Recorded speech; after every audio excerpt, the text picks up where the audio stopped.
Hey YouTube, it's just me again. I bet it's weird seeing me post another video so soon after posting the one that I just did. I'm about a week into my notice at my current job, and I know that some of you guys out there can relate to the struggles that you experience when it comes with change. First of all, I'm a creature of habit, and I probably said this in a previous video, and I apologize if I have, but coming with those creature of habit attributes is feelings of guilt and sadness, even though I know an environment is not good for me. I still build habits around that unhealthy environment, and I know a lot of you guys can relate to this. It's not just with work, but you can do this with relationships, which is something I've done in the past.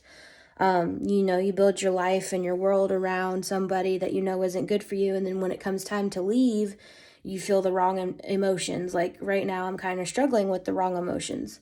I've been doing some reading online because of my wrong emotions that I'm feeling, and that's kind of helped me a little bit. Like right now, I'm kind of struggling with guilt because my coworker is happy for me, but is also bummed at the same time, and has mentioned things like his workload becoming more now that I'm going to be gone, because a lot of what I did was things that they didn't necessarily want to do as a group, and they wanted one person to be responsible for most of the stuff that they didn't want to do that involved the computer, and they're about to lose that because of me leaving.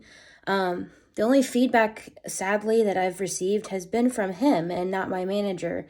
Everybody else has been pretty positive and happy for me, and they feel like I'm young enough that I should be able to try things and find my own niche and where I fit in, which is nice. It's just kind of crappy that I'm not getting any feedback from my manager whatsoever, and I feel like I should. Considering, I've only been there a year and some change, you would think they would try to do something to get me to not make this decision, but only my coworker has. So, if that's not affirmation or confirmation that I should be moving on, I don't know what is. But at the same time, I'm still struggling with guilt and sadness because, like my mom mentioned to me today, I built sort of a home around this place, as messed up as that sounds. It's all I've known for about a year and some change, outside of the job that I probably would still be at had I not had my contract eliminated due to COVID. Honestly, I probably still would have been at that job right now. I am taking a little bit of a step down in pay, and this job, like I've probably said before, is a leap in faith, and it's nothing like I've done before. I have the qualifications to do it, but it's nothing I've actually done as my permanent job before. So I'm kind of nervous about that.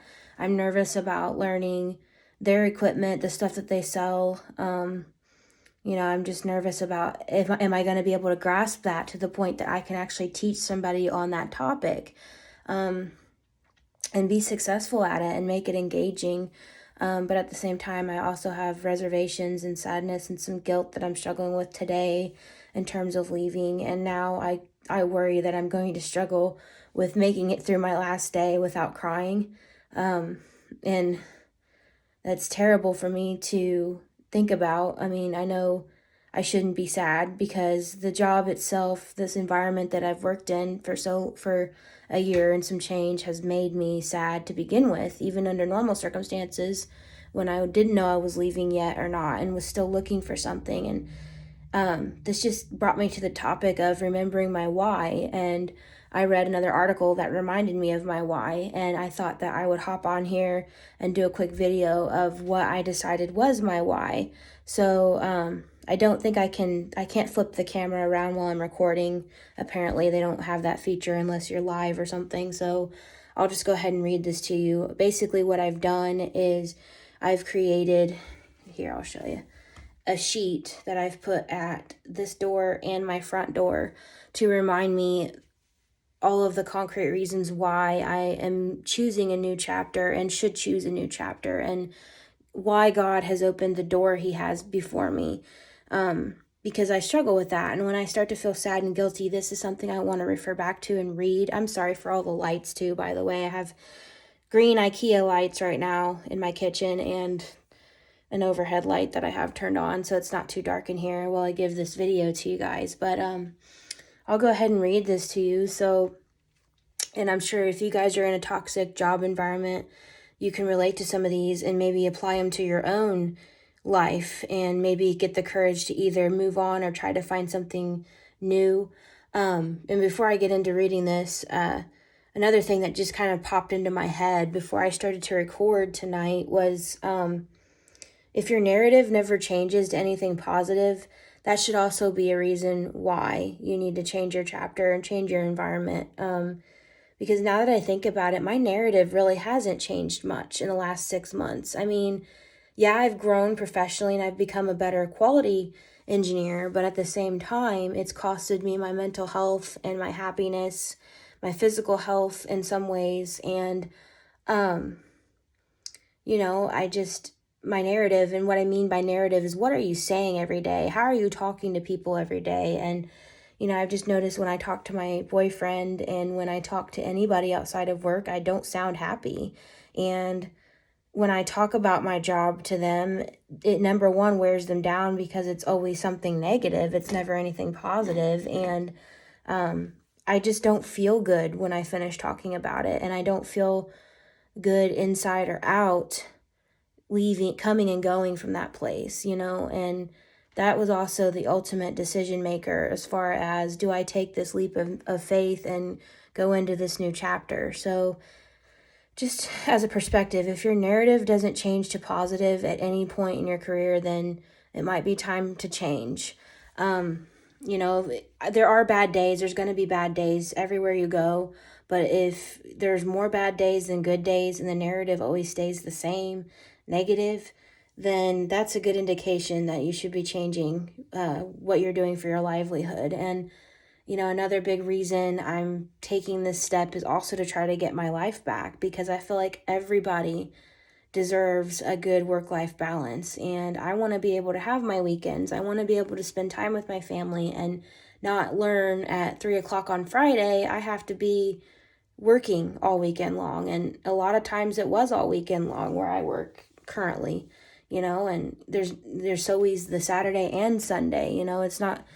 And in my case, since I'm a Christian, I don't believe Sundays should be for working. And my manager disagrees, and she tried to get me in a month or so ago to come in on a Sunday. And thankfully we had somebody over her there that could overrule what she was trying to do and trying to get me to do for no reason at all. But even still, without her in the equation, the place is still a mess. And I don't see that getting better overnight, and I don't really have the mental strength and capacity to sit around and wait for that to change. Because if a job is affecting your personal life like it has mine, that's when it's time to move on to a new chapter. And the good news about what I'm doing right now is I'm not burning a bridge. So if dire straits came above and something happened and where I'm at now or where I'm getting ready to go into somehow doesn't work, or they have to let me go for whatever reason, out of nowhere, like what happened to me at my job before the one I have now, they're there, and my coworker, I don't know how credible it is about what he said to me, but I'll take it with a grain of salt, said, if something doesn't work out in the next couple months or so where you're going, you can always come back here. I'm not sure how credible that is, because he's not a manager, number one. And number two, if the manager I currently have is still there, that's not going to be an option for me. There's no way, because I know the kind of person she is. And if I came back, she would make my life 10 times worse than it already is right now working for her, because she would have a leg up on me knowing that I left and I had one foot out the door for a short period of time while I was there the first time. So I know that that's not an option. Not if she's there anyway, and things haven't changed. But anyway, enough of that. I better go in and start reading this because it's getting late. I need to go to bed, but I wanted to give you guys some food for thought.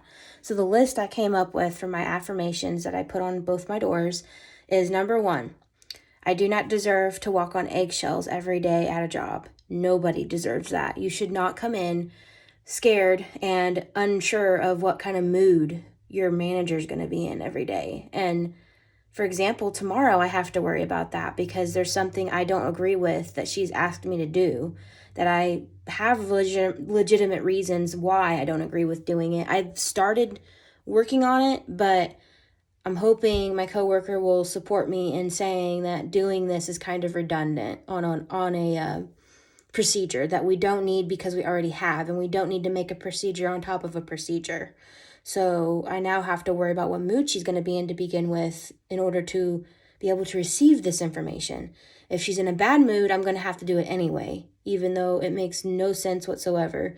It would make more sense to you if you worked with me and knew what was going on. I'm not going to go in that much detail.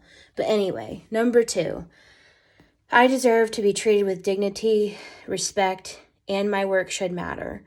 Everyone deserves that. Everyone deserves dignity, respect, and your work should matter and it should make a difference. And mine doesn't. It doesn't feel like anyway. And what I have in all caps for point number 3 is my workplace will be okay if I'm not there. Now, I can't take credit for that point. I just saw it in an article I was reading, and I thought it was great for me to add on here because I'm struggling with guilt. And, I shouldn't feel guilty. I should be liberated and relieved, and I am in some ways. It's just tonight I'm struggling really bad with some guilt and sadness. So remembering that my workplace will be okay if I'm not there is a good thing to hold on to, and a good thing for any of you guys out there to hold on to. So for point number 4, I deserve a manager or boss who cares about me professionally and personally.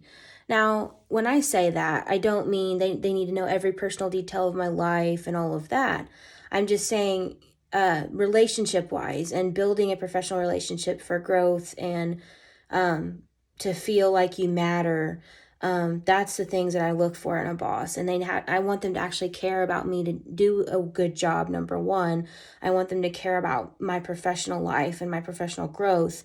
And, number 2, I want them to care about me personally. If I've got something going on or if I've built enough rapport with them that, they'll actually be caring for me if something happened or if I need support in some sort of fashion to actually do my job, or I can't be there for whatever reason. If life happens, they care about that situation and they're not just concerned about business needs overall, which to some degree they should, but they need to balance it with actually caring about their people too. The next point I have is I deserve a work-life balance.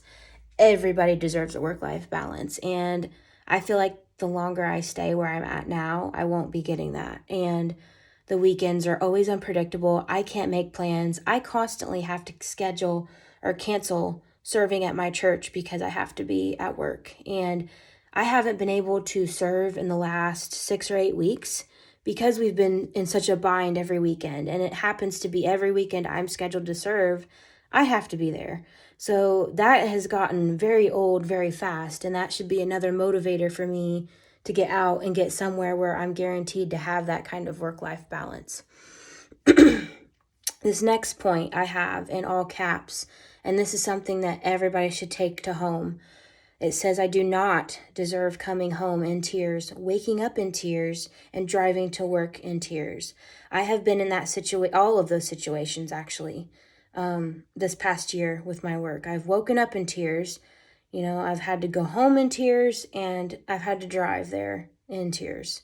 And if that's how you're feeling, that's a number 1 indicator that you shouldn't be there anymore. My next point is my mental and physical health matters. No job should ever compromise either one. And I feel like this job has for sure, because the last 6 months or so, I've had a couple of instances where I've had issues with my stomach. I've not felt very well. And granted, that's also because I've been getting off of medications that I didn't want to be on anymore. But at the same time, the stresses of this job have not helped me get any better than I wanted to be. So that's a perfect indicator if you're not feeling well. I wasn't eating. I was losing a lot of weight rapidly, and I just didn't feel well overall the last year or so that I've been there. The next point I have is I deserve positive professional work relationships that foster growth, respect, and equality, not ones who tear down and act like children and stab me in the back when they see fit. Now, what I mean by this is obviously the beginning of it is you deserve some relationships at work that help you grow and ones that respect you and you respect them. Um, and then the second half, what I mean by this is I've had it happen to me. Adults that do not act their age and they stab you in the back when they see fit. And instead of dealing with you directly on an issue, they decide to make it a issue with the manager or HR and don't ask you about it or deal with it face to face on you and help you grow. And this is exactly what's going on at my place. Like, I had some coworkers when I first started working there, like the first summer I was there, have every opportunity to give me constructive feedback, and instead they talked behind my back with my manager and made my manager believe one way without getting my side of the story. And that just isn't right. And no workplace should ever be like that. They should be able to talk to you like an adult and not go running and telling on you for something that they don't agree with. Next point I have is helping coworkers out is great, but I do not deserve to be their slave or secretary simply because they don't like or want to do something. And I have a bunch of reasons why I'm a secretary, basically what my job is, because a lot of what I've been given to do have been things that people have put on my plate because they don't want to deal with it or do it. And some of it I haven't even gotten full disclosure or training on, and it's stuff that I feel like they should know, like, and they don't, and that's the thing that doesn't make any sense. So like, for example, our calibration process for our tools, nobody knows that process. They don't know what is outsourced, they don't know what is sent to our sister company, and nobody can tell me or answer any questions on any of it. And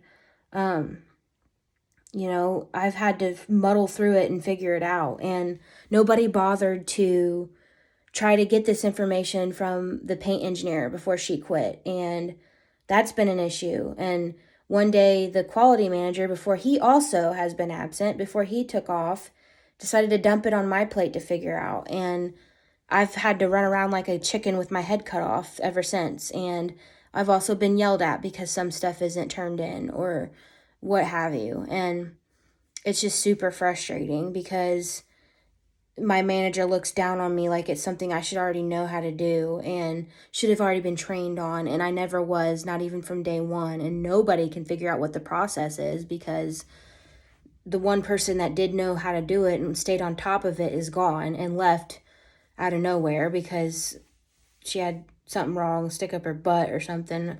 I don't mean to sound mean, but that's kind of how it ended up with her. But anyway, it's okay to help people out, but don't become their guinea pig and their secretary. I mean, that's very disrespectful and it doesn't help you grow. Shadowing someone is one thing, or doing something because your manager or your boss told you to is one thing, but don't become someone's slave. And that's basically what I have been becoming the last 6 months or so. So after that point, I do not deserve to be the butt of jokes simply because I do things differently. And what I mean by that is I shouldn't be called names just because I do a lot of stuff at my computer while they go out on the floor and shoot the crap with everybody and talk and don't really do any real work.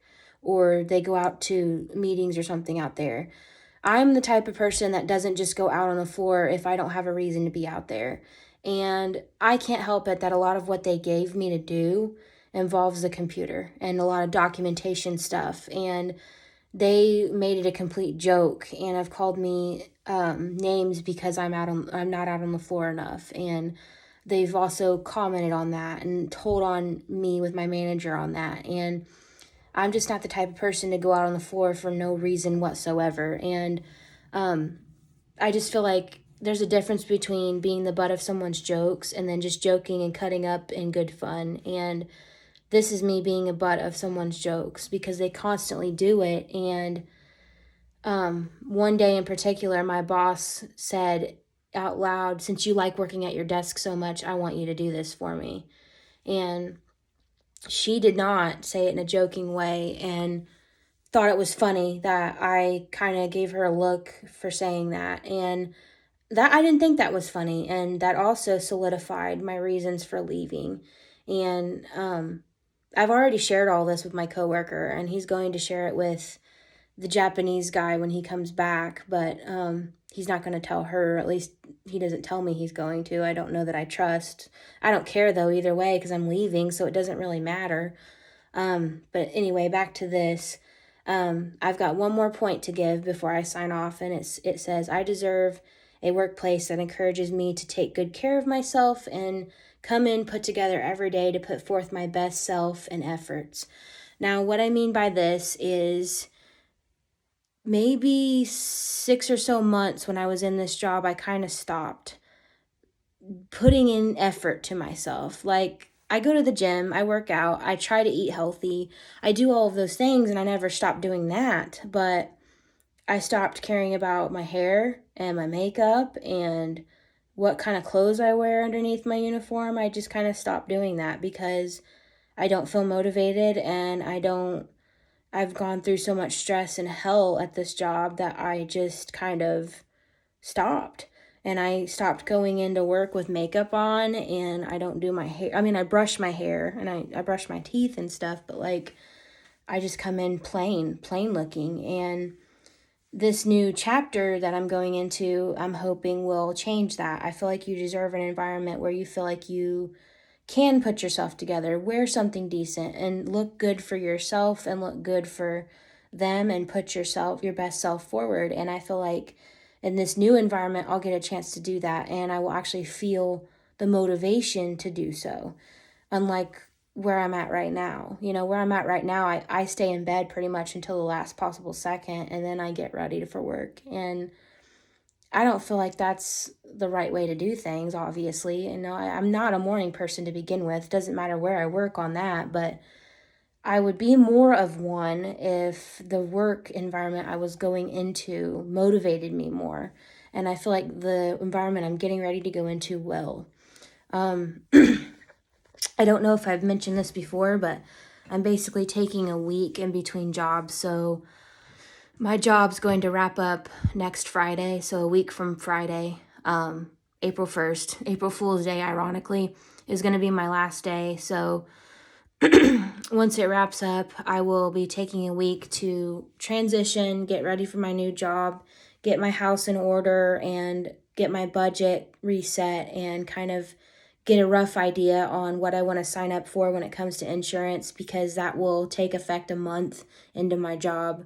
So I kind of need an idea of what I'm going to sign up for. But anyway, I hope you enjoyed this list of affirmations that I created. If you're praying for me, please continue to pray for me. Pray that I continue to get the confidence and the strength to leave and not let these guilt feelings and sadness feelings cripple me. And that's also what I'm going to pray for. Like, I don't want these negative feelings to cripple me to the point where I am distraught about leaving. I mean, at this point, it is what it is. There's nothing I can do but continue finishing my 2 weeks and leaving. I mean, it's really set in stone, basically. I know my coworker asked me today if there was anything they could do to get me to stay. But at this point, it's too late. I mean, I've already signed the offer letter, and I've made arrangements to start April 11th at this place, and I'm going to do it. I want to try. I want to give them an effort with me. I want to try to grow professionally, and I want to at least give this opportunity a try. I don't want to live the rest of my life wondering, well, what if I really did do this job and didn't turn it down and come back to this hellhole. Not to sound mean or cuss or anything all that much, but that is basically what it is right now. Anyway, I'm hoping to love this new chapter and love the job, and I'm not going to know, obviously, until I get into the rhythm and try and learn and gather all the information I possibly can on the topics that I need to gather information on. You know, I am nervous to actually train and teach people. I'm hoping I know the equipment well and I can give the class well and be engaging and make it fun, and all of that good stuff. But anyway, this is me signing off. I will give you guys updates as I see fit. I'm not sure when the next video will be. I might try to do at least one more while I'm off. It just depends on what I decide to do with my time. I know some of it's going to be spent with family. And I've got a cousin I want to see that I haven't seen in a while, so I'll probably spend some time with her. But anyway, I appreciate you guys watching, subscribing, and hitting like, and following my life as it is, you know. So thanks for watching, and I will get back with you guys soon. Bye.